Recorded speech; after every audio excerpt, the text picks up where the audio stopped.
बिस्मिल्लाहिर्रहमानिर्रहीम अस्सलाम वालेकुम दोस्तों, welcome to my YouTube channel Arab latest news. तो आज मैं आपके लिए एक नई अपडेट वीडियो लेके हाज़िर हूँ दोस्तों। एक नई अपडेट है। ये update Saudi general director of passport यानी कि जवाज़ात की जानिब से गैर मुल्की जो वर्कर हैं उनके एग्ज़िट एंट्री वीज़ा के हवाले से एक नई अपडेट है। अगर आप अपने वीज़े के मसाइल से निमटने के तरीके मतलब सऊदी अरब में खोज रहे हैं तो ये वीडियो आपके इख्तियारात में नए डिजिटल हल पर एक नया कदम है। सबसे पहले ये एक बात नोट करना बहुत ज़रूरी है कि एग्ज़िट एंट्री वीज़ा जो सऊदी अरब में मुकीम गैर मुल्की कारकुनों को मुल्क छोड़ने और दोबारा वापस आने की इजाज़त देते हैं, अब आबशर प्लेटफार्म के ज़रिए मनसूख यानी कि कैंसिल किया जा सकता है। यह डिजिटल सहूलत की तरफ एक बहुत बड़ी तब्दीली है, लेकिन याद रखिएगा ये सिर्फ आबशर पर आपके एम्प्लॉयर यानी कि कफ़ील के अकाउंट के ज़रिए कैंसिल किया जा सकता है। इनफरादी अकाउंट से यानी कि इंडिविजुअल अकाउंट से आप कैंसिल नहीं कर सकते। दोस्तों ये क्यों ज़रूरी है? ये एक तो आपके अमल को सिंपल बना देता है यानी कि वीज़ा कैंसिल करने को, और उस बात को यकीनी बनाता है कि एम्प्लॉयर और वर्कर दोनों के पास वीज़े के इंतज़ाम के लिए एक वाज़ेह तरीका मौजूद है। ताहम दोस्तों ये बात बहुत ज़रूरी है, ये समझना बहुत ज़रूरी है कि इन वीज़ों को जारी करने के लिए अदा की गई फ़ीस नाकाबिले वापसी है, चाहे वीज़ा कैंसिल कर दिया जाएगा। जवाज़ात का डिजिटल खिदमात की तरफ सिर्फ यही एक कदम नहीं है।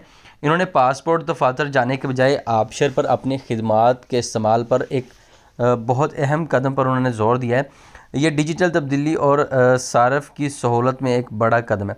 इकामा यानी कि रेजिडेंसी जो परमिट है उसका इजरा, उसकी यानी कि अगर आपने रीन्यू करवाना है, और एग्ज़िट एंट्री वीज़ा और फाइनल एग्ज़िट वीज़ा जारी करने जैसी खिदमात आबशर पर अब दस्तयाब हैं। दोस्तों सऊदी अरब से बाहर रहने वालों के लिए जवाज़ात ने ख़ास तौर पर आपके लिए तैयार करदा खिदमात का एक सेट शामिल किया है। मिसाल के तौर पर अगर आप एग्ज़िट एंट्री वीज़ा पर हैं तो अब आप अपने वीज़ा की खिदमात के अख्ताम तक वापस आ सकते हैं।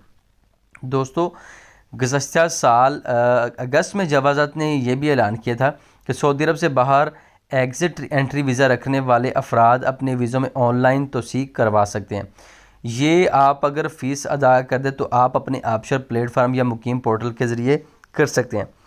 दोस्तों नोट करने के लिए एक अहम बात जो मैं आपको बताने जा रहा हूँ, एग्ज़िट एंट्री वीज़ा हासिल करने के लिए आपके पासपोर्ट पर कम अज़ कम 90 दिन उसकी एक्सपायरी में पड़े होने चाहिए, और फाइनल एग्ज़िट वीज़ा के लिए आपके पास 60 दिन आपके पासपोर्ट पर एक्सपायरी के पड़े होने चाहिए।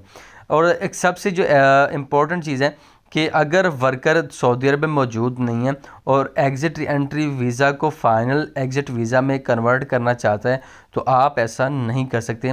ये अपने सफ़र और क़याम की मनसूबाबंदी करने वालों के लिए एक बहुत बड़ा गौर करने की चीज़ है कि आप जो है वापस जाके आप अपने वीज़ा को फ़ाइनल एग्ज़िट वीज़ा में कन्वर्ट कर सकते हैं। लेकिन अगर आप छुट्टी पर आ चुके हैं तब आप अपने एग्ज़िट एंट्री वीज़ा को फ़ाइनल एग्ज़िट वीज़ा में कन्वर्ट नहीं कर सकते।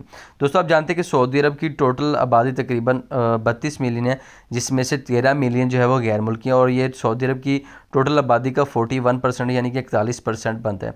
तो अगर आप भी इनमें से एक है तो आपको भी ये मालूमात रखना ज़रूरी है सऊदी अरब में रहते हुए कि फ़ाइनल एग्ज़िट री एंट्री और री एग्ज़िट एंट्री का जो वीज़ा है उसको आपने कैसे लेके चलना है उसके बारे में आपको मालूमात होनी चाहिए। थैंक यू सो मच दोस्तों, अल्लाह हाफिज़।